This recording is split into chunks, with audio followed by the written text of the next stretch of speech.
बालक जी, स्वागत है आपका गुरुकुल आश्रम के इस यूट्यूब चैनल पर। बच्चा जी, कल आपको मिला था इसके पहले वाला वीडियो हिंदी का था, जिससे हम लोग पढ़े थे नाखून क्यों बढ़ते हैं। आपको बहुत मज़ा आया होगा, लेकिन नहीं, बच्चे बहुत सारे देखे भी नहीं इस वीडियोज़ को।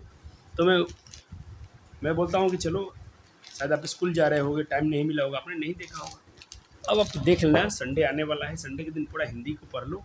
वैसे समय निकल थोड़ा थोड़ा हिंदी पढ़ा करते रहो। मानता हूँ कि आसान होता है, लेकिन आसान चीज़ें भी कभी कभी बड़ी घाव दे के जाती हैं अगर उसको आप नहीं पढ़ते हो। आप हिंदी में क्या एक्सेप्ट करते हो, कितने नंबर के लिए देख रहे हो? तो मैं कहूँगा कि बच्चे जी, इसमें अगर 95 नंबर से नीचे आप सोच रहे हो तो ये बहुत बुरी बात है। अपने बैच के बच्चों ने 92 95 पिछले साल किए हैं कोर्स, ये पिछले साल के स्कोर में। इस बार आप चाहोगे तो मैंने देखा कि बच्चे 98 99 भी हिंदी में करते हैं। ठीक है, तो बच्चे, ये माँ है तो माँ को थोड़ा थोड़ा सा प्रेम कीजिए, हल्का हल्का पढ़ते रहिए, आ जाएंगे इसमें नंबर। आपको थोड़े से ग्रामर पार्ट को ध्यान देने हैं, और बुक तो जल्दी हम ख़त्म कराने वाले हैं। चलिए, आज हम पढ़ेंगे गुनाकर मूल्य द्वारा लिखी एक निबंध पढ़ेंगे। कल हम पढ़े थे ललित निबंध, नाखून क्यों बढ़ते हैं। आज हम पढ़ेंगे नागरी लिपि, जो एक निबंध है, गुनाकर मूल्य ने लिखा है। कभी आपके राइटर के नाम पूरे पते होने चाहिए, यहाँ से भी क्वेश्चन डायरेक्ट बन जाते हैं। चलो, तो शुरू करते हैं कहानी, सॉरी निबंध। आज का निबंध क्या है? 34 में जाना पड़ेगा हमको। और एक बात, थोड़ा सा कल का शुरू करने से पहले मैं आपको थोड़ा सा एमसीक्यू कुछ दिखा देना चाहता हूँ। पिछले वीडियोज़ में थोड़ा जल्दी जल्दी में कट भी गया वीडियो, मुझे याद भी नहीं आया। मैंने कुछ एमसीक्यू अपने हाथ से लिखे थे, उसको थोड़ा मैं दिखा देना चाहता हूँ, ताकि मेरे बच्चे को हर चीज़ में अच्छा लगे। क्या था कहानी अपनी?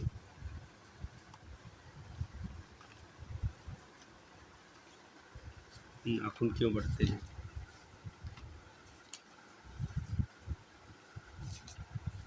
ये रहे कुछ एमसीक्यू, बच्चे थोड़ा देख लें मेरे प्यारे बालक जी।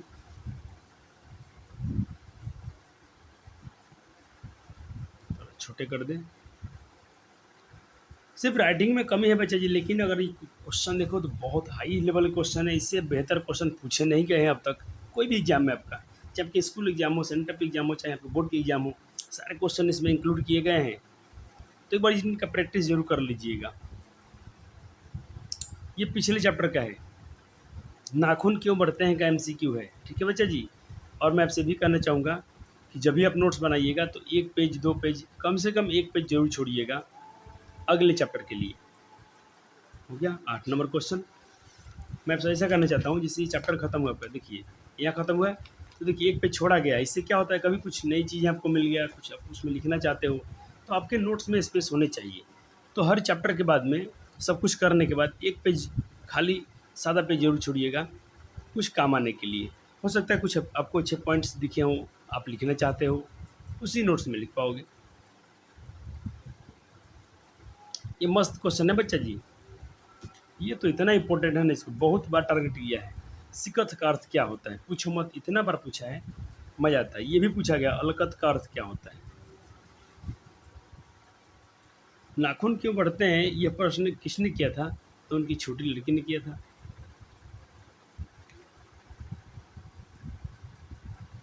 ये मेरे खुद से क्वेश्चन खोजे गए हैं, वेरीफाइड क्वेश्चन है, मैंने हाथ से लिख दिया, बस इतना ही अंतर है।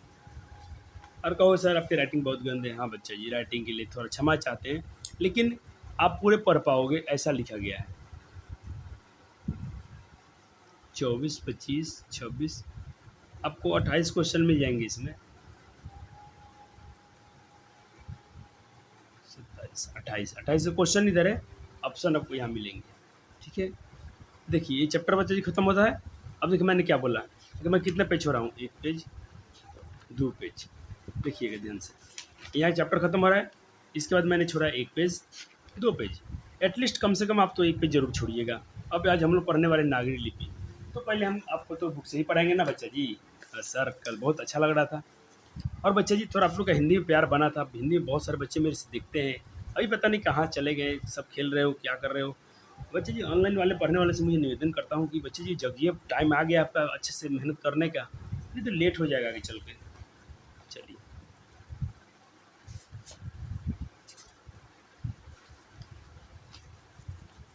चलिए, नागरी लिपि हम आज पढ़ेंगे। नागरी लिपि जिसे लिखा है गुणाकर मुले ने। कहते हैं कि गुणाकर मुले का जन्म जो हुआ था 1935 ईस्वी में महाराष्ट्र के अमरावती जिले में हुआ था। अमरावती, अमरावती, महाराष्ट्र के अमरावती जिले में हुआ था इनका जन्म। कब? 1935 में। अच्छा, कल के राइटर का जन्म कब हुआ था हजारी प्रसाद द्विवेदी का? तो सर 1907 में। और मृत्यु कब हुई थी? 1979। ठीक है बच्चा जी, बहुत अच्छे सोच रहे हो आप लोग। चलो, कहते अमरावती जिले के एक गांव में हुआ था। उनकी पहली जो पढ़ाई थी, पहली पढ़ाई शिक्षा दीक्षा गांव के परिवेश में हुई, यानी गांव से ही हुई। शिक्षा की भाषा जो थी उनकी मराठी थी। वैसे भी बच्चे जी महाराष्ट्र में मराठी चलता है बच्चा जी, जैसे हम लोग बिहार में भोजपुरी। उन्होंने मिडिल स्तर तक की पढ़ाई मराठी में की। ये मराठी भाषा में ही मिडिल बता, 7वीं 8वीं को बोलते हम लोग। फिर वे वर्धा चले गए। कहाँ चले गए? वर्धा चले गए। वहाँ उन्होंने 2 वर्षों तक नौकरी की, साथ ही अंग्रेजी व हिंदी का भी अध्ययन किया। ये लोग मराठी बहुत बच्चे जैसे अपने भारत में जैसे इलाके हैं जहाँ पर लोग हिंदी नहीं पढ़ते हैं, उनकी हिंदी उतनी आती भी नहीं है, तो ये बाद में हिंदी इंग्लिश की पढ़ाई की है। फिर इलाहाबाद आकर उन्होंने गणित विषय में मैट्रिक्स से लेकर एमए तक की पढ़ाई की। अब इन्होंने मैथमेटिक्स में रुचि लाई और एमए तक पढ़ाई की। 2009 में उनका निधन हो गया। वो ज़्यादा दिन नहीं हुआ मरे हुए उनके बच्चे जी। 2009 बोले तो अभी आपका 2023 चल रहा है। आज से 14 साल पहले इनकी मृत्यु हुई है।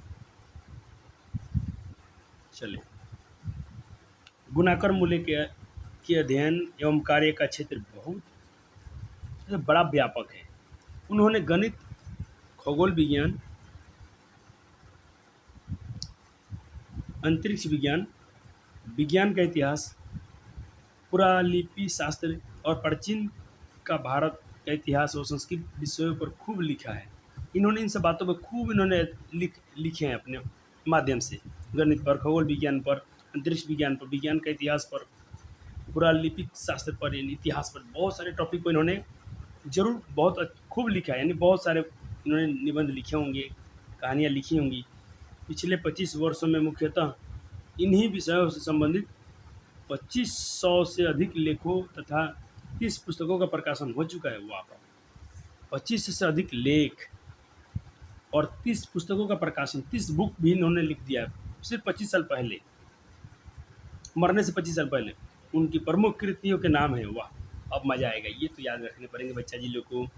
अक्षरों की कहानी किसकी रचना है? गुणाकर मूले की। भारत इतिहास किसकी रचना है? भारत इतिहास और संस्कृति किसकी रचना है? गुणाकर मूले की। प्राचीन भारत के वैज्ञानिक, प्राचीन भारत की क्वेश्चन पूछा गया है। प्राचीन भारत के महान वैज्ञानिक किसकी रचना है? गुणाकर मूले की। आधुनिक भारत के महान वैज्ञानिक, मेंडलीफ, महान वैज्ञानिक, सौरमंडल, सूर्य, नक्षत्र लोक, ये पूछा गया है। भारतीय लिपि की कहानी, अंतरिक्ष यात्रा, ब्रह्मांड परिचय, भारतीय विज्ञान की कहानी आदि गुणाकर मूले के ही एक पुस्तक से हैं कि मतलब भारतीय लिपि की कहानी चलो हो गया।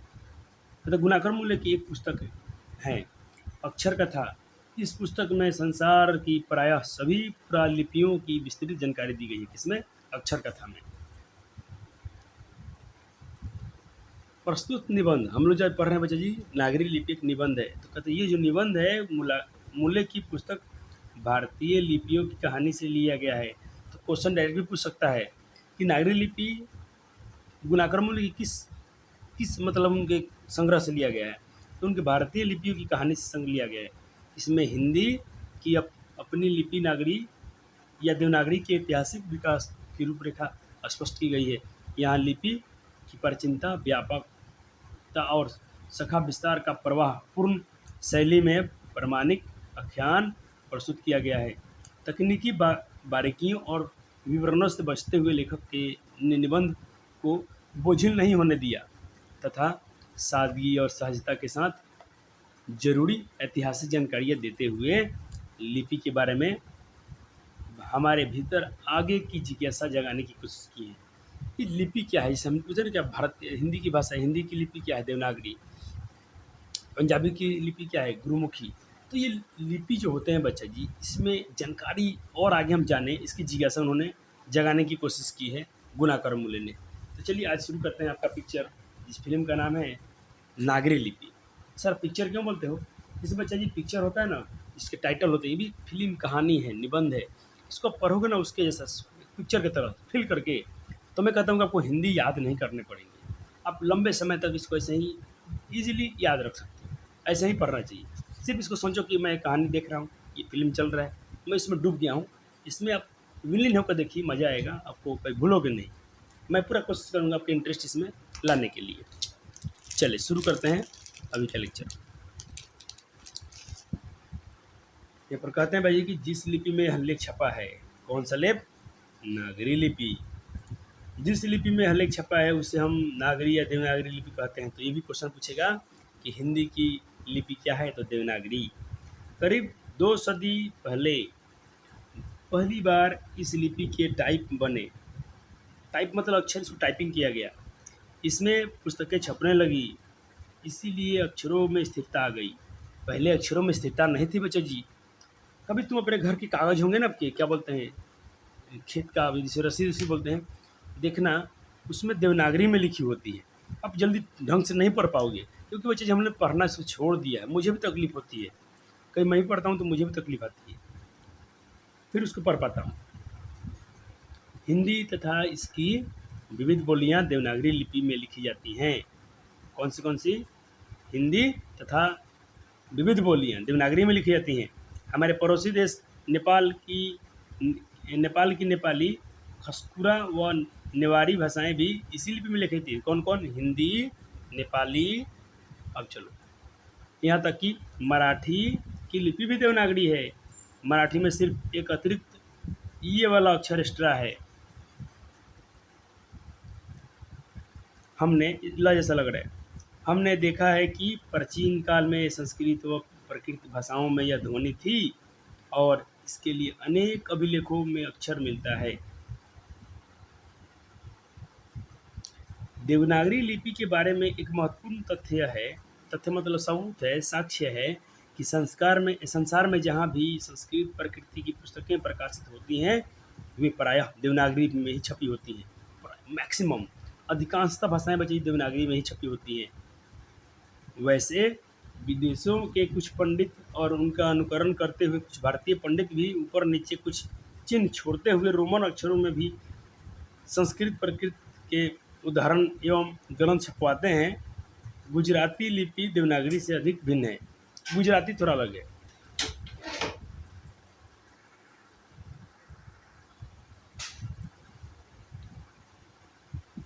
हमने कहा तक थे बच्चे, हाँ ठीक है।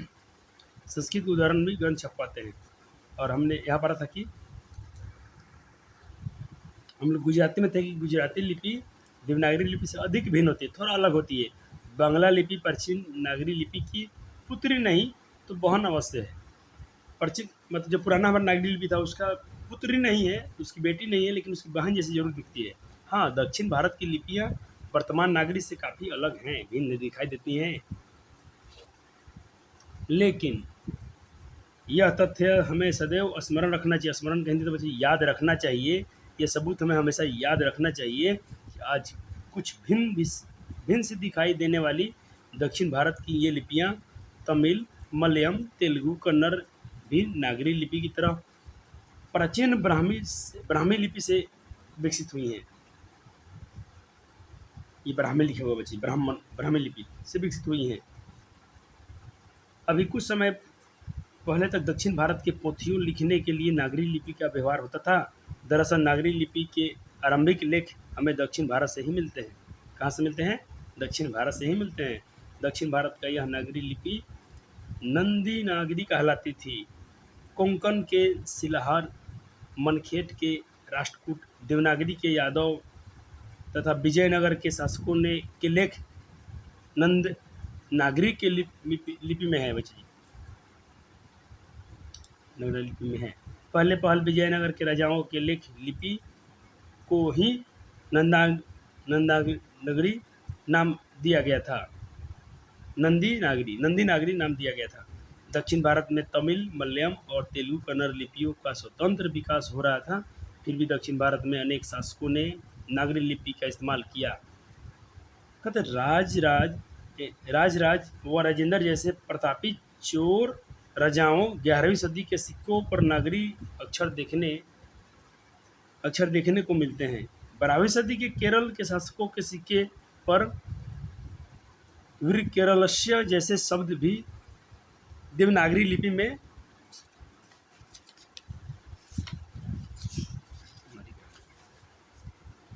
अंकित हैं।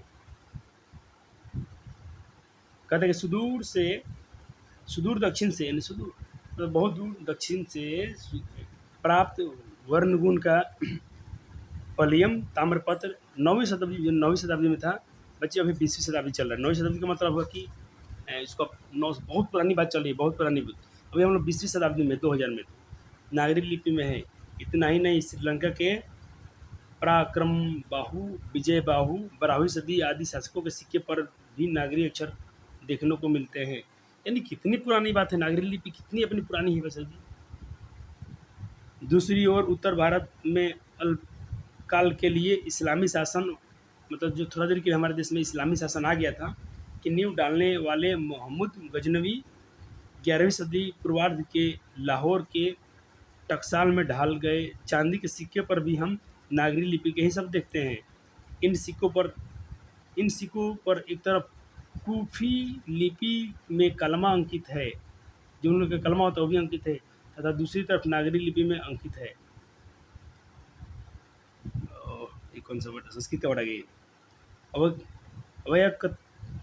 अवयकत्मेकम मोहम्मद अवतार निफृति महमूद, ये सिक्के 1028 में ईस्वी में शुरू किए गए थे। स्मरण रहे, याद रहे, लगभग इसी समय के दक्षिण के चोर राजाओं के सिक्के भी नागरी लिपि में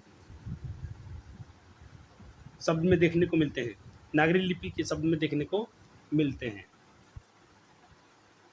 महमूद गजनवी के बाद महमूद गौरी, अलाउद्दीन खिलजी, शेरशाह आदि के सिक्के ने भी अपने सिक्कों पर नागरी शब्द खुदवाए हैं। बादशाह अकबर ने ऐसा सिक्का चलाया था जिस पर राम सीता की आकृति, वाह, बादशाह जो अकबर आए थे उन्होंने जो सिक्का चला था उस पर राम सीता की आकृति थी, और नागरी लिपि में रामसीय अंकित था, और उसमें नागरी लिपि में शब्द लिखा गया था रामसीय, यानी राम सीता, रामसिया अंकित है। उत्तर भारत में मेवाड़ के गुहिल, सांभर, अजमेर के चौहान, कन्नौज के गुरवाहल, गठियावाड़, गुजरात के सोलंकी, आबू के परमार, जेजाक, भुक्ति,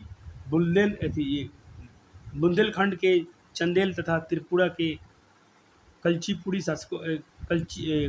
शासकों के लेख नागरी लिपि में ही हैं। उत्तर भारत में भी इस नागरी लिपि को हम देवनागरी नाम से जानते हैं। बच्चा जी, बहुत अपनी जो देवनागरी है, अपनी लिपि है, जो भारत की लिपि है, इसको महत्व बताते हुए कि कितने इतिहास में जाओ, वहाँ भी राजा आए थे, उनके सिक्के पर देखो, उन्होंने जो उनके पास कुछ, उन्होंने जो भी कुछ औजार रखे थे, उनके पास जो भी कुछ उनके ग्रंथ थे, कुछ भी थे, सब कुछ देवनागरी लिपि में वहाँ भी देखने को मिल रहा है। इससे मालूम चलता है कि देवनागरी लिपि बहुत पुरानी लिपि है। उपयुक्त जानकारी से कतक जितनी हमने जानकारी इकट्ठा कर रहे हैं, इससे यह स्पष्ट हो रहा है कि ईसा की 8वीं-9वीं शताब्दी से नागरी लिपि का प्रचलन सारे देश में था। कब से? ईसा ईस्वी की 8वीं-9वीं शताब्दी से नागरी लिपि का प्रचलन पूरे देश में था। यह एक सार्वदेशिक लिपि थी, सभी देशों की लिपि थी देवनागरी लिपि। आज ये लिपि बच्चे कम हो गई है, जो हम लोग खुद भी इस लिपि को नहीं पढ़ पा रहे हैं। कहते गुप्त काल के ब्राह्मी लिपि तथा बाद की सिद्धम लिपि के अक्षरों के सिरों पर छोटी आरी लकीरें, छोटे ठोस तिनकोन हैं, लेकिन नागरी लिपि का मुख्य पहचान यह है कि अक्षरों के सिरों पर पूरी लकीरें बनाई जाती हैं, और ये सिराएँ रेखाएँ उतनी ही लंबी रहती हैं जितनी अक्षरों की, जैसे अक्षर लंबाई समझ तो ये वाला ही, ये चौड़ाई लिखा था अपने से किया है, लंबाई दिया कि नहीं दिया है, इसी की बात कर रहे हैं। जैसे अब तुम लिखते हो, मैंने लिखा कि लिपि, तो तुम देखो जितना आपको सिरा की लंबाई देना है, जैसे आपने लिखा लिपि, कुछ बात करते हैं जैसे आपने एक वर्ड लिखा लिपि, तब वो क्या करना है, ये जो हम लोग सिरा पर लंबाई देना है, ये उतना ही लंबाई देना है जितना के लिए अक्षर है। अक्षर का अक्षर छोटा है, लंबाई आप देखिए बहुत बार का, ऐसा नहीं।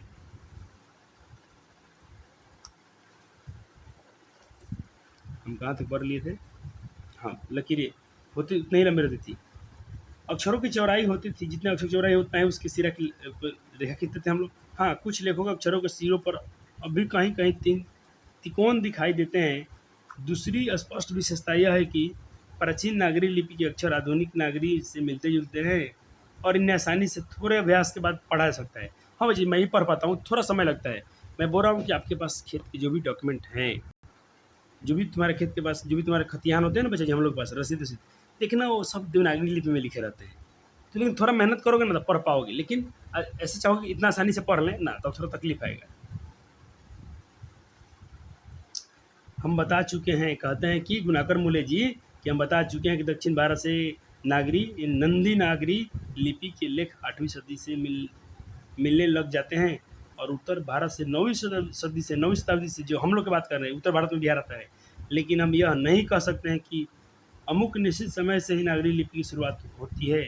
नागरी जैसे अक्षर कुछ पुराने लेखों में दिखाई देते हैं और पुरानी शैली में कुछ अक्षर नागरी लेखों में भी दिखाई देते हैं। अब हमें यह देखना है कि इस लिपि को नागरी या देवनागरी या नंदी नागरी क्यों कहते हैं, क्यों कहते रहते हैं। कहते हैं कि इस पर प्रश्न बन रहा है कि इस लिपि को हम नागरी कहें कि देवनागरी कहें या नंदी नागरी क्यों कहते हैं। चलो थोड़ा इसके बारे में पढ़ते हैं, क्या कहते हैं गुनाकर मूले जी। आज हम लोग जो पढ़ रहे चैप्टर जिसका नाम है नागरी लिपि, जिसे लिखा है गुनाकर मूले ने। कहता कि नागरी नाम का उत्पत्ति तथा इसके अर्थ के बारे में विद्वानों का मतभेद है। मतलब विद्वान लोग इसके बारे में मतभेद, मतलब उनके पास एक जैसा नहीं बताए। कोई भी विद्वान पढ़े लिखे दूसरा अर्थ बताते हैं नागरी का, कुछ लोग अलग बताते हैं।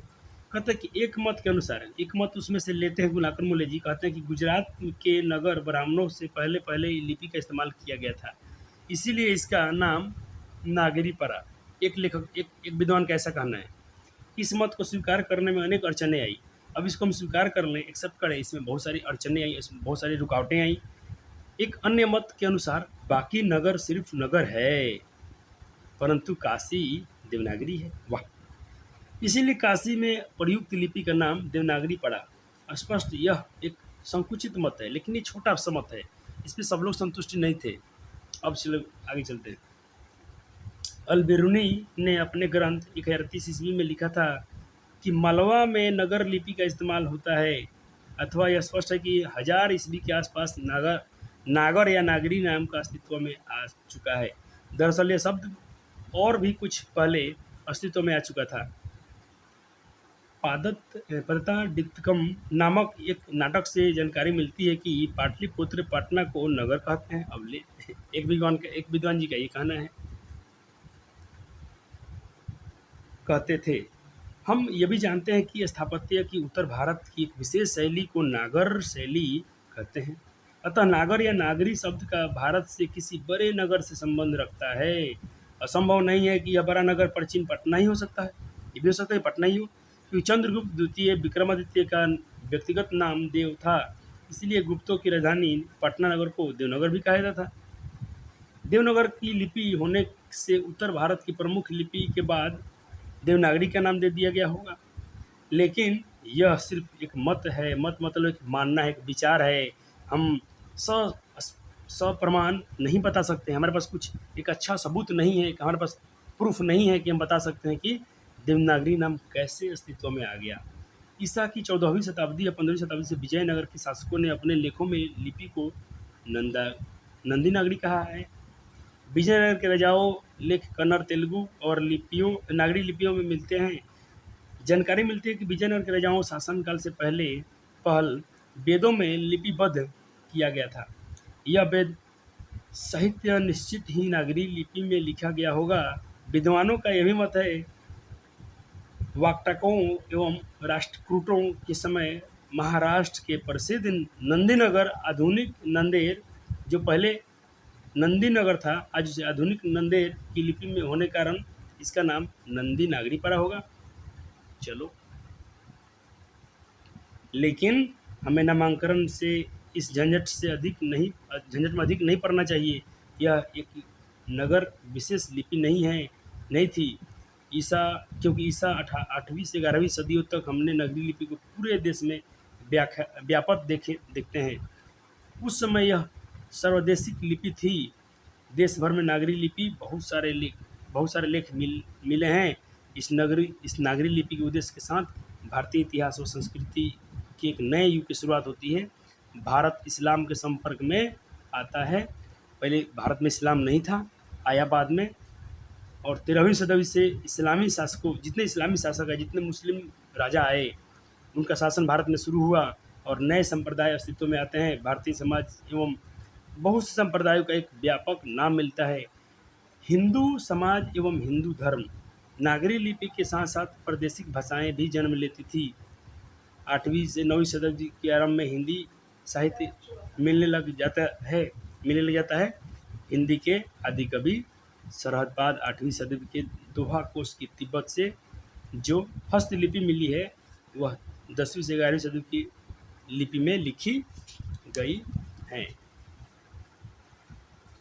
कहते कि नेपाल और भारत के जैन भंडारों का भी इस काल की बहुत सारी हस्तलिपियाँ मिली है। इसी काल में भारतीय आर्य भाषा परिवार की आधुनिक भाषाएं मराठी, बंगला आदि की जन्म ले रही थी।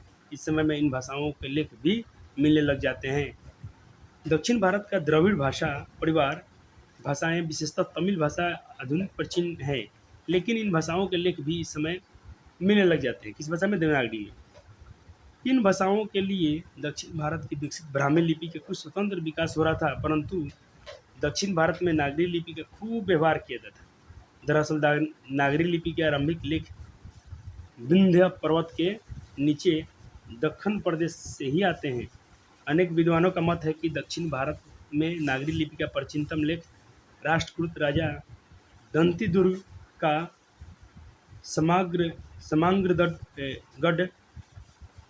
समांगढ़ दानपत्र 754 ईस्वी है। दंतिदुर्ग के ने ही राष्ट्रकूट शासन की नींव डाली थी। ये राष्ट्रकूट शासन कर्नाटक में रहने वाले, इनकी भाषा कन्नड़ थी, परंतु ये खनादेश विदेश में बस गए, विदर्भ में बस गए। इनके जितने खानदान थे विदेशों में जाकर बस गए। दंतिदुर्ग के बाद उसका चाचा कृष्ण प्रथम राष्ट्रकूटों की गद्दी पर बैठा। इसी कृष्ण के शासनकाल में एलोरा प्राचीन एलरापुर विरुल में अनुपम कैलाश मंदिर पहाड़ को काटकर बनाया गया था। कृष्ण के कुछ लेख भी मिले। 9वीं सदी के अमोघ वर्ष मालखेव की नींव डाली न वर्ष के एक प्रख्यात राष्ट्रकूट राजा हुआ। इसी अमेघर के राष्ट्रकूट की राजा की नई राजधानी म्यानखेट यानी मालखेव की नींव डाली गई। एक नया उसकी राजधानी बना।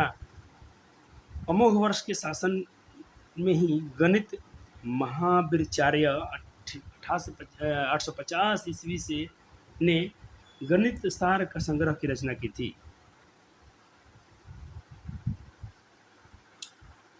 ईसा की 8वीं शताब्दी से पश्चिम महाराष्ट्र के कोंकण प्रदेश में शिलालहरों का राज्य स्थापित हो गया था। 11वीं सदी के में इनकी एक शाखा राज्य कोल्हापुर सदरा प्रदेश में भी स्थापित हो गया। इन शिलाहारों के अनेक नागरी लेख मिले हैं। अच्छा, इतने सारे इतिहास पर नागरी थी गुणाकर मूल्य काम कर रहे हैं। अपने उत्तर भारत दक्षिण भारत में जाकर देख रहे हैं कि जो भी राजा आए उन्होंने जो भी कुछ काम किए हैं, जो भी कुछ राजधानियाँ बनी, हर जगह कुछ ना कुछ नागरी लिपि से कुछ बातें मिलती हैं। ये सबूत बता रहे हैं कि साक्ष्य बता रहे हैं कि स्मरण दिला रहे हैं, हमें याद दिला रहे हैं कि अपना लिपि कितनी पुरानी है। 11वीं सदी से नागरी लिपि में प्राचीन मराठी भाषा के लेख मिलने लग जाते हैं। अब जो जहाँ से ये महाराष्ट्र से हैं, तो उनके बता रहे कि हमारे समय उनके यहाँ 11वीं सदी से इसके लेख मिलने शुरू हो जाते हैं।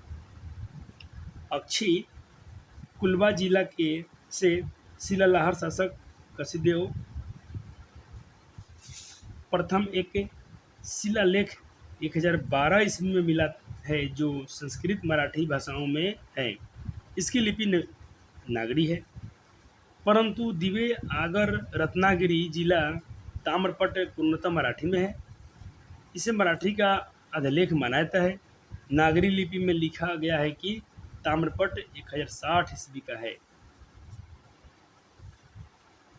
कर्नाटक प्रदेश का स्वर्ण बेलगोल स्थान जैनों का एक प्रसिद्ध तीर्थ स्थल है। यहाँ गोमेटवेश्वर का भव्य पुतला खड़ा है। इस स्थान में विविध भाषाओं के लिपियों के अनेक लेख मिलते हैं। बहुत सारे लेख के अनेक भाषा की लिपि के लेख वहाँ मिलता है। यह है कि श्रृंग गरजे सुताले करगिले श्री गंगाराज ने परकोटा बनवाया। एक अन्य नागरी लेख में लिखा है श्री चांडूडराजे करविल्ले। ये लेख दक्षिण शैली की लिपि में है। ये नागरी लिपि से नहीं, दक्षिण से शैली से मिलती है। देवनागरी के यादव राजाओं के नागरी लिपि बहुत सारे लेख मिलते हैं। यादव राजा रामचंद्र 13वीं शताब्दी में ताम्रपत्र में ए और ओ की मात्राएं अक्षर में बाईं ओर हैं। कल्याण के पश्चिम, कल्याण एक जगह है बच्चा जी जो महाराष्ट्र में है, कि पश्चिम चालुक्य नरेश के लेख नागरी लिपि में है। उड़ीसा बच्चे आपको पूरा ये इतिहास ऐसा फील आता होगा क्योंकि ये ऐतिहासिक बातें इसमें लिखी हैं, लेकिन मज़ा आ रहा है ना कि हम अपने भारत के बारे में जानने की, हमारी भाषा की लिपि क्या थी, कैसे राजा आए, क्या क्या उनकी लिपियाँ थी। उड़ीसा के कलिंग प्रदेश में ब्राह्मी की एक विशेष शैली कलिंग लिपि का अस्तित्व था, परंतु गंगवंश के कुछ शासकों के लेख नागरी लिपि में मिलते हैं। नागरी लिपि के लेख न केवल पश्चिम तथा पूर्व भारत की बल्कि सुदूर दक्षिण भारत से मिले हैं। दक्षिण भारत के पांड्य प्रदेश के राजा वर्गुण के पलियम ताम्रपत्र, ताम्रपत्र मुझे तांबा का पत्र, तांबा का सिक्का, ठीक है, तांबा के बर्तन। प्रथम ताम्रपत्र तमिल से शुरू होता है, परंतु इसकी दूसरी ओर नागरी लिपि संस्कृत भाषा का लेख भी शुरू होता है। यह ईसा की 9वीं सदी थी। यानी 9वीं शताब्दी में ऐसा हुआ कि कुछ वहाँ पर तमिल भाषा तो है लेकिन उसमें संस्कृत और नागरी लिपि है।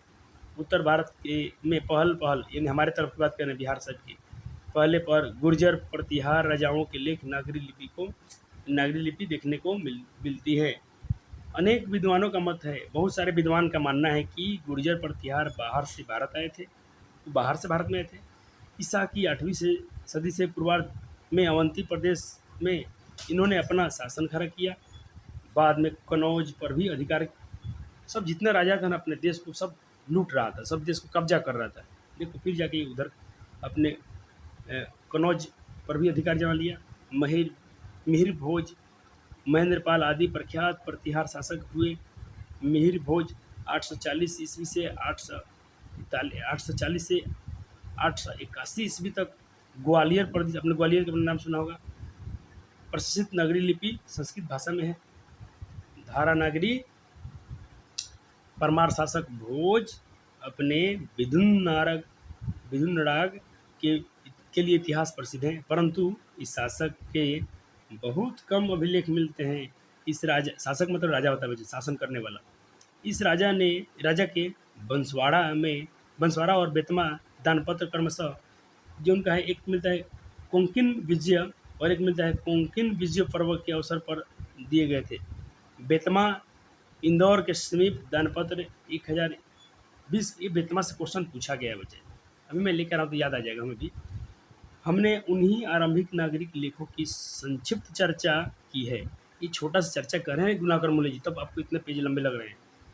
जो देश के विभिन्न भागों से मिले हैं, अपने देश के तो कहाँ से, हर राजा के बारे में कुछ न कुछ इतिहास जुटा रहे हैं, बता रहे हैं कि लिपि क्या है, अपनी नागरी लिपि कितना पुराना है, कब से मिलना शुरू हुआ था, कहाँ इन्होंने इसका इस्तेमाल किया था। 12वीं सदी के बाद हम उत्तर भारत के सभी हिंदू शासकों, जितने हिंदू शासक आए, देवनागरी लिपि का इस्तेमाल करते हुए देखते हैं। हमने यह भी देखा है, कहते हैं गुणाकर मूल्य जी, कि हमने यह भी देखा है कि कुछ इस्लामी शासक, कुछ मुस्लिम शासक भी आए थे तो अपने सिक्कों पर नागरी लिपि के लेख अंकित किए गए हैं। इससे यह स्पष्ट हो रहा है कि बच्चा जी कि अपनी लिपि पुरानी है, इसको बहुत राजाओं ने स्वीकारा है, माना है। तो बच्चा जी अवसर क्या कर रहे हो गया, चैप्टर तो हो गया ख़त्म, थोड़ा सा लीजिए आराम। और आपको क्या करने होते हैं, इसके बाद तुरंत आपको शब्द निधि पर ध्यान देने होते हैं। लिपि मतलब ध्वनियों की लिखित चिन्ह, नागरी मतलब नगर की, शहर की, अनुकरण मतलब नकल, ब्राह्मी मतलब प्राचीन लिपि जिसे नगरी लिपि में विकास हुआ, पोथियाँ मतलब पुस्तक ग्रंथ, टकसाल मतलब जहाँ सिक्के ढाले जाते हैं, रामसई मतलब राम सीता, अस्तित्व मतलब पहचान या सत्ता, हस्तलिपि मतलब हाथ से लिखी गई, अधिलेख मतलब अत्यंत प्राचीन प्रारंभिक लेख, विधनानुराग मतलब विद्या से प्रेम। ये शब्द आपको आने चाहिए। सर अब आते हैं प्रश्न अभ्यास पर। चलिए सर, वन शॉट लेक्चर अपना होता है। करते हैं। पहला सवाल है कि देवनागरी लिपि के अक्षरों में स्थिरता कब से आई? यहीं पढ़े थे सर जी, हमने तो शुरू में ही पढ़ा था कि उन्होंने लिखा था कि जिस दिन नागरी लिपि में कुछ छपा ये चीज़ें, उस समय कहते कि इसीलिए इसके अक्षरों में क्या आ गई थी, स्थिरता आ गई थी। तो सर क्या ये इसी किताबें से करवा दोगे? नहीं, पहले मैं आपको कराऊंगा कुछ लेखक परिचय, शुरू से नोट्स बनेंगे आपके। चलिए,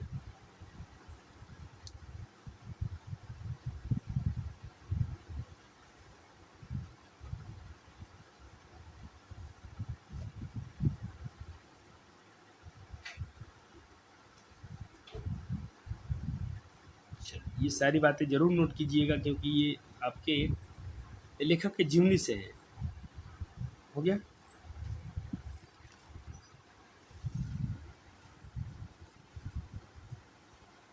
चलो, अब आपके प्रश्न, आपने अभी देखा था कि आपका प्रश्न नंबर 1 क्या था, लिख लिए जल्दी से। चलिए अब इसके आंसर,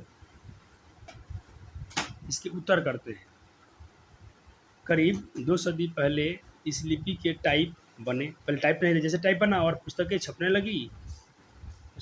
लगी, जिसके कारण इसके अक्षरों में स्थिरता आ गई।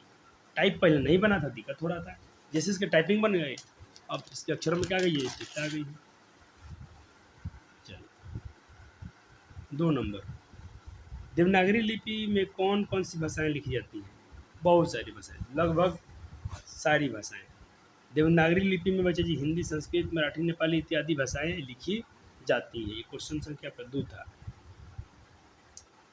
3 नंबर प्रश्न है बच्चा जी कि लेखक ने किन भारतीय लिपि से देवनागरी भाषा का संबंध बताया है? गुणाकर मूल्य जी ने किस भारतीय लिपियों से देवनागरी का संबंध बताया?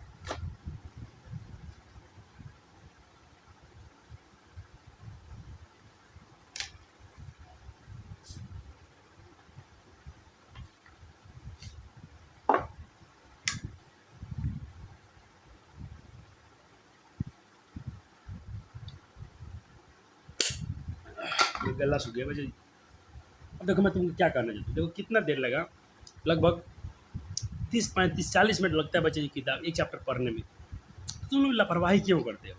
40-40 मिनट खाली किताब पढ़ जाओगे तो कम से कम आपको 80% तो बातें समझ, की कहानी है, कविता थोड़ी ना कि आपको लड़ना है। चलो, अगले सवाल।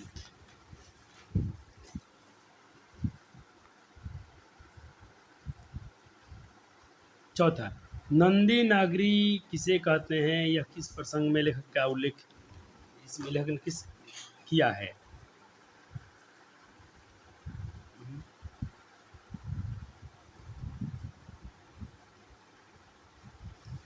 कौन सा क्वेश्चन लिखा? 2 लिखा, ये 3 हुआ, चौथा कहाँ किया है?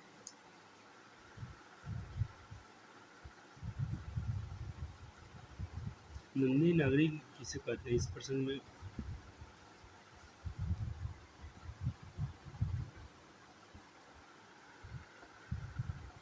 एक मिनट प्यारे बालक जी, 1 मिनट, एक क्वेश्चन छूट गया है इसमें लगता है नोट्स में। मैं थोड़ा पुराना नोट्स चेक करता हूँ एक बार एक क्वेश्चन आ गया, नंबर भी नहीं डाला है ना सर, नंबर डालना चाहिए क्वेश्चन का। ये था 1 नंबर, 2 नंबर, 3 नंबर। अब ये अरब कहाँ से प्राप्त होती है? चौथा लिख दिया उसने, 5वां लिखा है, चौथा छोड़ दिया है नोट्स में, चौथा ही नहीं।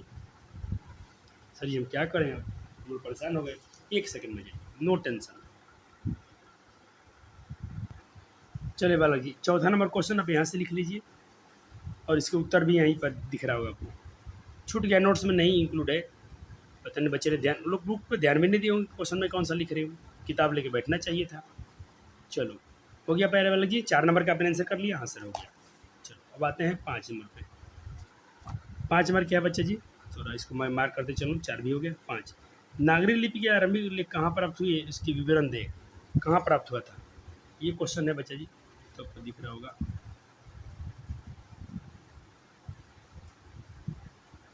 ये 5 नंबर है, यह नागरी लिखा है। नागरी लिपि के, आपने क्वेश्चन तो लिख ही होगा, उत्तर लिखिए यहाँ से। नागरी लिपि का आरंभिक लेख हमें विंध्य पर्वत के नीचे दक्कन प्रदेश, दक्कन, या द लिखा है, द दक्कन प्रदेश से मिलता है। चलो सर इतना ही आंसर, हाँ, तो जितना आपसे क्वेश्चन पूछेगा उतना ही आपको आंसर देना है।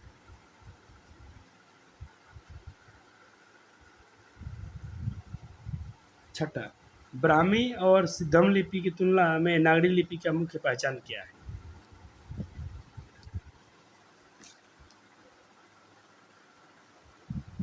ये भी क्वेश्चन छूट गया है। कितना क्वेश्चन छोड़ दिया है।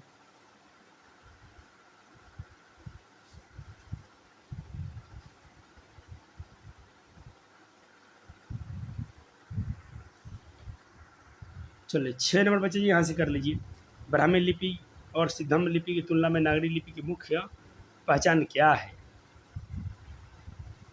जिसकी लकीरें छोटी थी, हाँ आपने पढ़ा था त्रिकोण था, पूरी जितना अक्षर था उतना ही उसकी लंबाई थी, यही आपने जस्ट पढ़ा। आप खुद से भी आंसर कर सकते हैं, लेकिन फिर भी नोट्स इसलिए सर जी बनवा देते हैं कि मेरे प्यारे बालक को कठिनाई ना हो।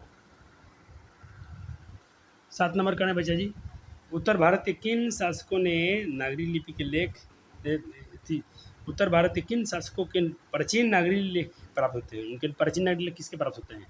तो आपने पढ़ा था इसके बारे में। क्या पूरे आपको दिख रहा है अक्षर? हाँ सर दिख रहा है। चलो ठीक है। अब 8 नंबर क्वेश्चन देखेंगे एक बार कि नागरी लिपि को देवनागरी क्यों कहते हैं, इसके लेखक के इस संबंध में क्या उन्होंने क्या बताया था? तो बहुत सारी तुलनाएं कर रहे थे और हमने पढ़ा कि जैसे पटना के बारे में कुछ बताया कि वहाँ के थे, लेकिन इसमें विद्वान में मतभेद ही बताया था कि विद्वान में बहुत सारा मतभेद था। चलो, तो नगरी लिपि को देवनागरी लिपि कहने के पीछे छ कैसे लिखती है भाई? लेखक के अनुसार कई कारण, कुछ विद्वानों का मत है कि इस लिपि को प्रयोग, अच्छा आपको थोड़ा कट सा दिखे है ना, सर ने ध्यान ही नहीं दिया। सर जी ध्यान दीजिए, नहीं तो हम लोग परेशान हो जाएंगे। नहीं बालक, नहीं पसंद होंगे। पीछे कई कारण, कुछ कुछ विद्वानों का मत है कि इस लिपि को प्रयोग सबसे पहले गुजरात के नगर, बिल्कुल सही है। और दूसरा मत भी था, काशी के पंडितों ने भी कहा था कि इसलिए वहाँ का काशी नगर था, इसलिए उसे हिंदू का नगर, इसलिए उसको देवनागरी बोल दिया गया था। लेकिन ये इस लेखक के मत है ये। अब क्वेश्चन नंबर 9, नागरी लिपि की उत्पत्ति के संबंध में, ये भी क्वेश्चन इसमें छोड़ दिए। बहुत सारा क्वेश्चन छूट गया है नोट्स में बच्चा जी। चले 9 का आंसर बच्चे जी कर लीजिए जल्दी से। 9 नंबर का आंसर आपको पूरा अक्षर दिख रहा है, कुछ अक्षर इसमें कट डूब सा गया है। निश्चित है कि इस, यहाँ पर लिखा है कि निश्चित है कि इस नागरी शब्द का किसी नगर या बड़े शहर से अवश्य होगा। बिल्कुल हम कहानी पढ़ के आए, खुद से भी कर सकते थे, लेकिन सर अरे आपको बिल्कुल परेशान नहीं होने दे रहे हैं। कितना हो गया आपका? 9 हो गया। अब 10, नागरी लिपि 10 का आंसर मिल जाएगा आपको, नोट्स में है।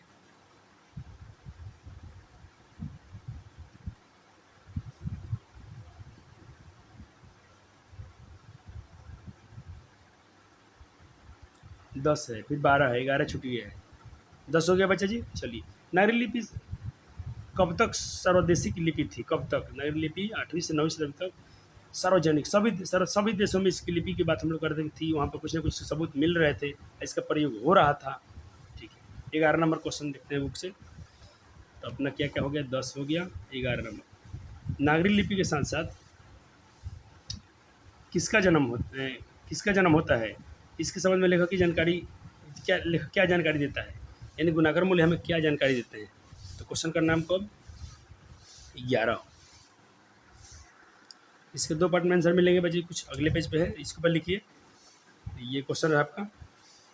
तो नागरी लिपि शब्द का उदय के साथ भारतीय इतिहास एवं संस्कृति के एक युग का जन्म ये रहा, का जन्म होता है। भारत इस्लाम के संपर्क में आता है, 13वीं सदी से इस्लाम, बिल्कुल बात सही है बच्चे। मैं जो भी आपको आंसर लिखवाएंगे बिल्कुल सही होंगे, क्योंकि मैं उसको पहले पढ़ लेता हूँ फिर आपको लिखवाता हूँ, जहाँ से भी नोट्स लिखाऊँ। जहाँ मुझे थोड़ा त्रुटि लगता है मैं बच्चे को नहीं देता हूँ नोट्स, क्योंकि मेरा सपना इससे पहले बच्चे पूरा करेंगे। आप बिल्कुल सर जी की जो सपना है कि टारगेट इस बार बिहार टॉपर को बनना है, अब बल के दिखाओगे। बहुत सारे बच्चे पढ़ रहे हैं, 100-200 बच्चे हमसे जुड़े हुए हैं, उसमें से 10-20 जो भी बच्चे बन जाएंगे, ये बहुत बड़ी उपलब्धि होगी अपने लिए। ठीक है सर, 12 का नोट्स अपने हैंड रिटन नोट्स में मिल जाएगा आपको। कि गुर्जर प्रतिहार कौन थे?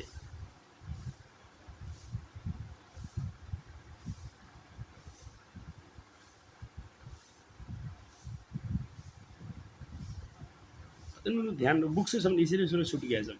गुर्जर प्रतिहार कौन थे? इसके आंसर है कि गुर्जर प्रतिहार भारत के बाहर से आए थे, जो 8वीं सदी के पहले अवंती प्रदेश में अपना शासन खड़ा कर लिया, और बाद में उन्होंने कनौज पर भी अधिकार पर जमा लिया, जैसे मैं आपको लेक्चर में बता रहा था। अब एक हो गया बच्चे जब ये कह रहा है कि इसको हम छोड़ सकते हैं 13 नंबर को, ये कह रहा है कि ये बहुत बड़ा भी हो जाएगा। निबंध के आधार पर काल क्रम से लेकर अभी तो संबंधित प्रमाण प्रस्तुत करें। निबंध के आधार पर जितना ऐसे मैं इसके चाहता हूँ कि आप एक बार मैं इसका आंसर पढ़ा लिख दिखाता हूँ, आप पढ़ लेना। लिखना चाहे तो लिख लीजिए, उतना कोई ज़रूरत खास नहीं रहेगा इसकी। तो ये रहे बच्चा जी उसके इस पूरा जितना हमने पढ़ा था उसकी सारी बात को इसमें इंक्लूड करना है, उसको लिख देना है और बस हो जाएगा काम आपका। लिख भी लेना, कोई दिक्कत नहीं, राइटिंग तो कम से कम आएगा ना, आपकी राइटिंग बढ़ जाएगी। और क्या क्या करना है हिंदी में, थोड़े से पढ़ लो फिर नोट्स बना लो, हो गया। कभी कभी फिर रिवीजन कर लेना, मजा आ गया। ये तो माँ है ना, नंबर तो दे के ही जाएगी। तो सर अब क्या कराओगे, अब कराएंगे सर जी आपको MCQs। पहले सर जी MCQ शुरू करेंगे 2023 में क्या पूछा गया था। अब देखो बच्चे क्या आपको चीट की जरूरत पड़ेगा, हम देखना चाहते हैं कि हमने कहानी पढ़ ले तो हमें किसी चीज़ की जरूरत है, नहीं पड़ेगा। अब देखिए बच्चा जी, ये 2023 में पूछा गया था, देखिए क्या क्वेश्चन अभी छूट रहा है क्या। मैं बच्चे जी आंसर थोड़ा हाईलाइट किया हूँ, बच्चे उस पर ध्यान ना दें। यहाँ आइए, किस शासक ने SSC का चलाया था जहाँ पर नागरी लिपि का राम सही शब्द अंकित था। अब देखिए बच्चे जी, यहाँ पर था बसा जागीर ने, बसा औरंगजेब में, इनका नाम नहीं था। अब ऑप्शन बी या डी में से कोई बताइए। जिन बच्चे का 20 सोच रहे हैं बिल्कुल सही सोच रहे हैं आप। अब देखिए, चंद्रगुप्त द्वितीय विक्रमादित्य का व्यक्तिगत नाम क्या था। बहादुर, देव, महादेव, ददन। जल्दी सोचिए, कहानी अपने पर है, बिल्कुल आप इसका आंसर कर सकते हो। चलो सोच लिया आपने। अब देखो मैं आपको आंसर शो कर रहा हूँ, ये देखिए आपका पहले सोचा था आपने बी, बिल्कुल सही सोचा। इसका क्या सोचा आपने, अब मिला लो अपने आंसर सी। जिन्होंने देव सोचा है बिल्कुल सही सोचा है, क्योंकि उन्होंने कहानी सुना भी होगा, ढंग से पढ़ा भी होगा। यहाँ आ जाओ, कर्नाटक प्रदेश का श्रवण बेलगोल स्थान किसका प्रसिद्ध तीर्थ स्थल है। बौद्धों का, वैष्णवों का, शैव मुनियों का, जैनों का। जल्दी बताइए। चलो देखो आपने क्या किया आंसर, डी, जैनों का। एक बार जरूर वेरीफाई कर लेना अपने बुक से, आपको बिल्कुल 100% आंसर मिलेगा। धारा नागरी का कौन शासक अपने विद्यानुराग विद्या से प्रेम के लिए इतिहास में प्रसिद्ध है। कौन विद्या के प्रेम से प्रसिद्ध है। शिलालहर का कुशदेव, राष्ट्रकूट का शासक अमोघ वर्ष, परामर्श शासक का भोज, कि प्रतिहार शासक का महेंद्रपाल। तो इसका आंसर सी दिया है, बिल्कुल देख लेना, बिल्कुल सही देता है, इसमें हमने वेरीफाइड किया हुआ है। यानी 6 क्वेश्चन पूछे गए हैं चैप्टर से, यानी 3 आपके 2 सिटिंग में परीक्षा होगा। यहाँ लिखा भी है देखो, सेकंड और सेकंड में 2 पूछा गया है, अब फर्स्ट सिटिंग में 4 को पूछा है। और आप लोग का पेपर फर्स्ट सिटिंग में ही होने वाला है, जो अपने कुछ स्कूल वाले हैं, बाकी स्कूल का भी सिटिंग सेकंड पड़ेगा, कोई बात नहीं है, टेंशन मत लो। यानी 2-4 क्वेश्चन आपको मिल ही जाएंगे। मराठी, नेपाली और की लिपि क्या है, तो सब क्या है, देवनागरी लिपि है।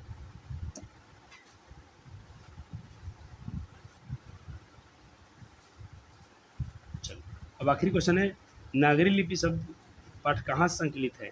तो देखो मैं बोला था ना, याद रखना, शुरू में ही आपको बताया था, मैं यही पर हाईलाइट किया था जब आप कहानी पढ़ा रहा था, बोला ये चैप्टर कहाँ से लिया गया है। ऐसे भी क्वेश्चन पूछ लेते हैं आजकल, और आजकल नहीं, मैक्सिमम पूछा जा रहा है। देखो यहाँ लिखा गया कि गुणाकर मूल्य की पुस्तक भारतीय लिपि की कहानी से लिया गया है। किसे, भारतीय लिपियों की कहानी से लिया गया है।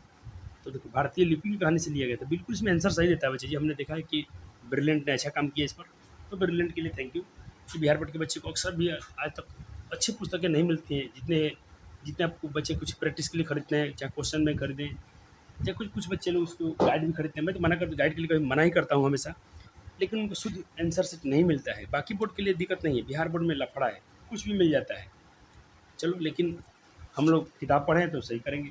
तो आपने 6 क्वेश्चन किया, अब आइए यहाँ से, अब मेरे नोट्स में आइए, मैं कितने क्वेश्चनों को करा रहा हूँ।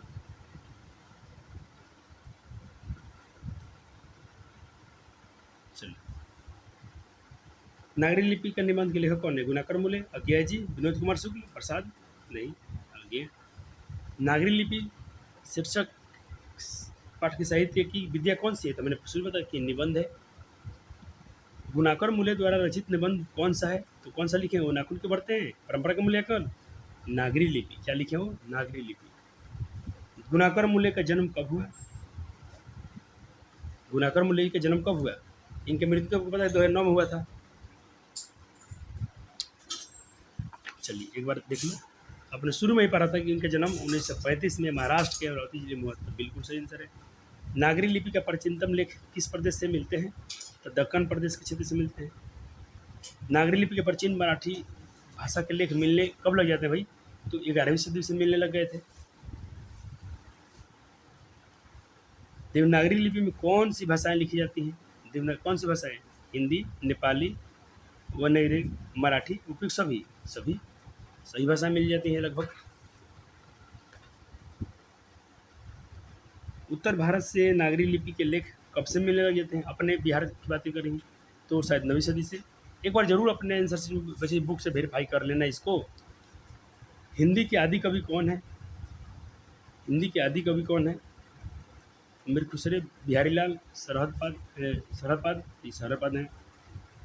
सरहदपाद की कृति क्या है? दोहा कोश, पृथ्वीराज शो, वृक्षकल्टम, मेघदूत, दोहा कोश। नागरी लिपि के लेखक कौन है? तो गुणाकर मुल्ले जी हैं। 12वीं सदी के केरल शासकों के सिक्कों पर विरल कृष्ण जैसे क्या था? तो आपने पढ़ा था ना भाई, लिपि में किस लिपि में अंकित थे? ब्राह्मी में, खौराष्ट्री में, गुजराती में, देवनागरी में? जल्दी करो, इसके आंसर छोड़ दिया गया, जल्दी करो। तो ये क्वेश्चन कहाँ से बना लिया है ये?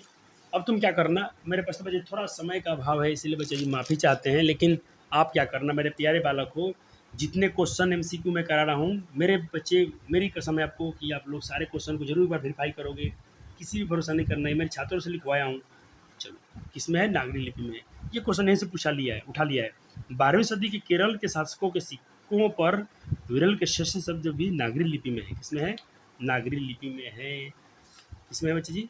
नागरी लिपि में है। तो नागरी लिपि को हम क्या बोलते हैं बच्चे जी? देवनागरी बोलते हैं। ये नहीं सवाल है। हाँ, नागरी लिपि में है। और नागरी लिपि को हम लोग बच्चे जी क्या बोलते हैं बच्चे जी? देवनागरी भी कहते हैं। तो आपके काम बनते हैं बच्चे, जितने आंसर मैं कर रहा हूँ, फिर से बता रहा हूँ कि जितने एमसीक्यू आपको दिया गया समझो प्रैक्टिस के लिए है, ये आपका होमवर्क है। क्या है? होमवर्क है। और मैं कहता हूँ बच्चे जी, आप कोई भी चीज़ अपने से हासिल करते हो ना, उसको कोई चुरा नहीं सकता है। किसी से आंसर लेके इतनी कर लेना, ये कर लेना गलत बात है। हाँ, चैप्टर पढ़ाया गया, नोट्स दिया गया, वो अच्छी बात है, लेकिन जितने एमसीक्यू पूछे गए हैं उसका वेरीफाई आप जरूर बुक से करोगे ना। मैं अपने ऑफलाइन में बिल्कुल आज बोल दें तो लेक्चर में ही बोल दूंगा, वो लोग करेंगे, और उनका मैं किताब चेक करूंगा कि वो लोग बुक में हाईलाइट किए कि नहीं, कैसे करना है, जैसे सर ने अभी करके दिखाया ऐसे। और सर ने क्या किया, ये विजन भी वेरीफाई किया, मिल गया था। सर ने एक और वेरीफाई किया था, ये वाला कहाँ से लिया गया है ये कहानी, तो भारतीय लिपि की कहानी से लिया गया है। तो जो मैं हाईलाइट कर कर रहा हूँ, अभी 10 रुपये का हाईलाइटर आता है, 20 का आता है, ले लेना। करना कि आपको सब कुछ में स्पष्ट मिल जाए। अभी मेरे पास टाइम है तो मैं करा देता। ईसा की चौधरी, क्योंकि बच्चे 6 बजे से क्लासेस से, देखो टाइम भी हो गया है, तो थोड़ा ये मेरे लिए मजबूरी है, तो मैं करा देता। अच्छा, मैं इसको कभी समय मिलता तो मैं खुद कर लूँगा। हो गया? तुम जरूर करना। ये मेरा बुक है, मैं अपने बुक में कर लूँगा, आपके बुक में भी आंसर वेरीफाइड होने चाहिए। क्योंकि मान हो सकता है किसी ने गलत टिक मार दिया हो, क्योंकि मैंने तो टिक नहीं मारा है, छात्रों से लिखवाया हूँ। ईसा की 14वीं-15वीं सदी के विजयनगर के शासकों ने अपने लेखों को लिपि को क्या कहता है? तो नंदी नगरी कह रहे थे, ये सही है। बेतमा दान पत्र किस समय का? मैं बोला था ना, बेतमा से क्वेश्चन पूछा गया है, तो ये कहाँ गया? ये मैं बिल्कुल आपको ऐसे करना है, तुरंत से बुक उठाने हैं। बेतमा आपको बेतमा में कहाँ पढ़े थे जी? थोड़े से लास्ट में पढ़े थे शायद। बेतमा यहाँ पढ़े थे, यहाँ से कहते कि देखो मुझे याद है, अभी जिस समय पढ़ा हूँ थोड़ा मुझे याद है, तो जस्ट अभी याद है आपको, अभी खोजो तो जल्दी मिल जाएगा। आज लेक्चर देख रहे हो तो आज ही इसको करना। सारे ऑब्जेक्टिव का आंसर आपको ढूंढना है। दान पत्र लगभग 1020 का है। कितना है? लगभग 1020 का है, तो बिल्कुल सही है। चलो, 14 हो गया। गुणाकर मुल्ले को ने अपनी पुस्तक किस में संसार की प्राय सभी प्रमुख पुरालिपियों की विस्तृत जानकारी दी है? तो अक्षर कथा में। किसमें? अक्षर कथा में। ये जीवनी से क्वेश्चन है। कहाँ से क्वेश्चन है? जीवनी से क्वेश्चन है। देखो कहाँ पढ़ते? अक्षर कथा यहाँ था, ये रहा। देखो, गुणाकर मूल्य की पुस्तक है अक्षर कथा। इस पुस्तक में सराय सभी भाषा की, देखो मैं यहाँ से कर लूँ, ये क्वेश्चन यहाँ से पूछा है। अक्षर कथा जो है, यहीं से सारे पुस्तकों का प्राय सभी लिपियों का विस्तृत जानकारी देती है। यही क्या आपको करना है सर? जिस सर करना है सामने सामने, ये मैं 4-5 क्वेश्चन करके दिखा दिया हूँ। मेरे प्यारे बालक जी, क्या कर लोगे कि नहीं कर लोगे? आंसर वेरीफाई करोगे कि नहीं करोगे? क्योंकि मैं तो नहीं ना बच्चे मैं आपको बना के दिखाता हूँ, देखो जी, मैथ में आपको मैं करके दिखाता हूँ कि सारे के आंसर यही होगा, लेकिन हिंदी का आंसर क्या होगा तो इसको तो आपको अपने बुक में अपना वेरीफाई करना पड़ेगा ना बच्चा जी। इसमें कोई टीचर नहीं है, कोई विद्यार्थी नहीं है। आप पढ़ लिए तो आप जानकार बन गए, मैं नहीं पढ़ा हूँ तो मैं अनपढ़ बन गया हूँ। तो अब ज़रूर पढ़ना। हाँ, चैप्टर में एक्सप्लेन कराया हूँ। चलो, महमूद की जन्म के बाद किस शासक ने अपने सिक्कों, अब मैं यहाँ लिख लेता हूँ, सारे होमवर्क हैं, सारे ये HW है, कोई टिक पर नहीं जाएगा, इसके नीचे सारे होमवर्क हैं। अप्रैल के बच्चे ईमानदार हैं, कर भी लेंगे, मैं उनसे करवा भी लूँगा, लेकिन मैं अनुरोध कर रहा हूँ बार बार, ये मेरे ऑनलाइन के छात्र हैं जो, उनसे। और चिंता मत करो, इसके बाद जो भी आंसर शीट आएंगे उसमें मैं कहूँगा कि भाई इसमें ऑब्जेक्टिव में टिक ही मत मारो। 20 हो गया, 21 देखिए,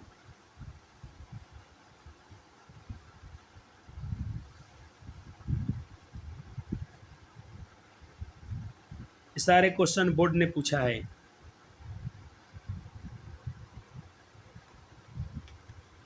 और चिंता मत करो, मैं आपको दे के जा रहा हूँ होमवर्क। हो गया,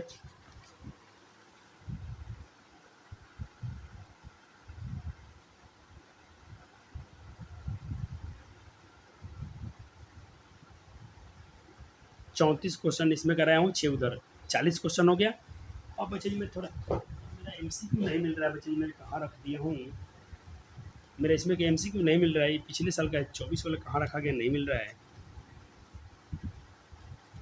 मैं इसमें सबको दे ही दे रहा हूँ।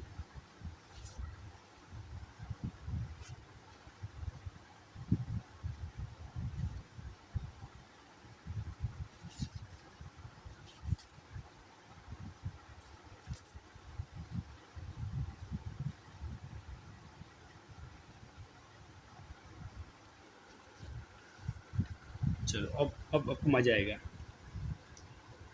मेरे MCQ कहाँ चले गए हैं, मिल ही नहीं रहा है, कहाँ रखा गया है, कोई बच्चा लेके चला गया।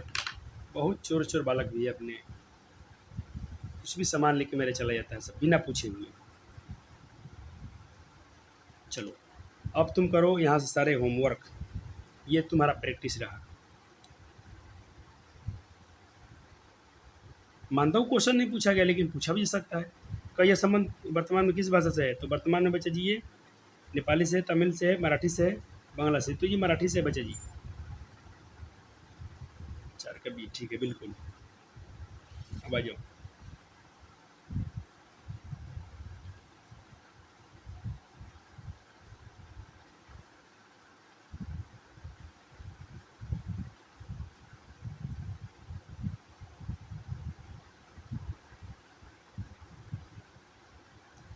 चौदह तक हो गया।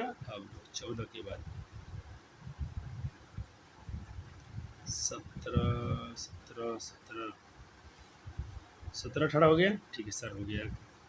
सर आंसर दिखा दीजिए। नहीं बालक, कभी नहीं दिखाएंगे, क्योंकि मज़ा कब आता है जब बच्चे खुद से कर, मैंने तो ऐसा ही पढ़ा है बच्चा जी, अपने से हेल्प, जितना अपने से पढ़ोगे मज़ा आएगा। 21 तक हो गया, 22 तक हो गया। कुछ आपको साइड में मेंशन किया गया कब कब पूछे गए हैं, तो इसको थोड़ा ध्यान रखना।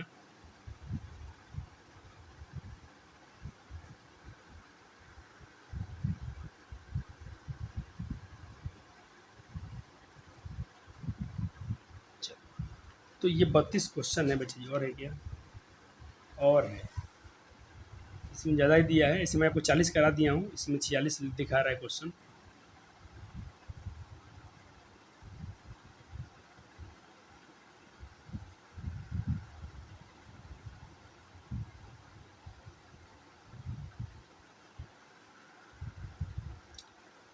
एक काम बोलूँगा जरूर करना, जैसे चैप्टर खत्म हो रहा है एक पेज जरूर छोड़ना, हो सकता है मेरा लेक्चर आएगा कल। चलो, कल बहादुर के लिए तैयार रहना, ठीक है। चलो, इसके बाद लेक्चर बहादुर का आएगा। तो मैं उम्मीद करता हूँ वीडियो को बहुत पसंद आया होगा। आपको क्या करना है बच्चे जी, नोट्स में जो भी आप नोट्स बनाए हो उसमें आप एक पेज जरूर छोड़िएगा, ऐसे जैसे हम पढ़ने जा रहे हैं बहादुर, कल हम बहादुर पढ़ेंगे।